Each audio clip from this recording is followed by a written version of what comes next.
Doctor Baba Adhav यांचं सोमवारी 8 डिसेंबर रोजी पुण्यातल्या रुग्णालयामध्ये निधन झाले।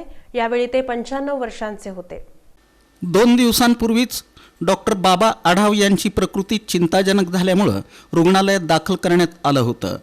त्यांच्या निधनामुळे महाराष्ट्रातील आणि विशेषतः कामगार तसंच मजूर चळवळीतील त्यांच्या योगदानाची आठवण, श्रद्धांजली आणि संवेदना व्यक्त केल्या जात आहेत। डॉक्टर बाबा आढाव यांचा जन्म 1 जून 1930 रोजी पुण्यात झाला। त्यांनी आयुर्वेद वैद्यकशास्त्राची पदवी घेतली होती।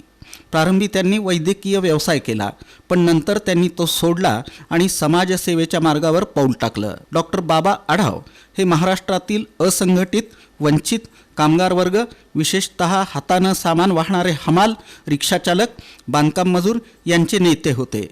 त्यांनी हमाल पंचायतीची स्थापना करून कामगारांचं संघटन केलं, ज्यामुळं हमाल आणि इतर मजुरांना कायदेशीर हक्क, सामाजिक सुरक्षा तसंच सन्मान मिळाला।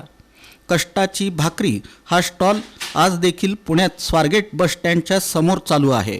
अनेक प्रतिष्ठित मंडळी देखील आजही इथंच ताव मारत असतात। पण सांगायचा मुद्दा हा आहे की बाबांनी कामगारांचा न्यूनतम पगार, कामगारांचे हक्क, सामाजिक सुरक्षा यासाठी सतत लढा दिला। समाजातील जातीय सामाजिक असमानता, दलित वंचितांचा भेदभाव, आर्थिक दुर्बलता याविरुद्ध त्यांनी सतत आवाज उठवला। त्यांनी महात्मा ज्योतिबा फुले, भारतरत्न डॉक्टर बाबासाहेब आंबेडकर आणि महात्मा गांधी यांच्याकडून प्रेरणा घेतली होती। रिक्षा पंचायत, बांधकाम कामगार पंचायत, कागद काच पत्रा कामगार पंचायत यासारख्या संघटनांद्वारे विविध असंघटित कामगारांचे हक्क सुनिश्चित करण्याचं काम त्यांनी केलं। त्यांनी फक्त कामगारच नव्हे तर सामाजिक न्याय, लोकशाही, समानता यासाठी सतत आवाज उठवला। 1970च्या दशकात ते पुणे महापालिकेचे नगरसेवक होते। एक गाव एक पाणवठा यासारख्या चळवळींचं त्यांनी नेतृत्व केलं। या चळवळीचा उद्देश होता दलित आणि वंचित वर्गांना पाण्याचा अधिकार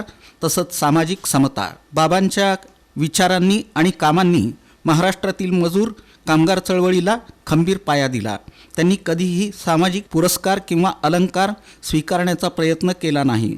पूर्वी त्यांनी महाराष्ट्र भूषण पुरस्कारही नाकारला होता, कारण त्यांच्या मते हक्कांचा प्रश्न आहे, सन्मानाचा नाही। त्यांच्या कार्यामुळे महाराष्ट्रातील हजारो असंघटित कामगारांना न्याय, ओळख, संघटन हक्क आणि सामाजिक सुरक्षा मिळाली।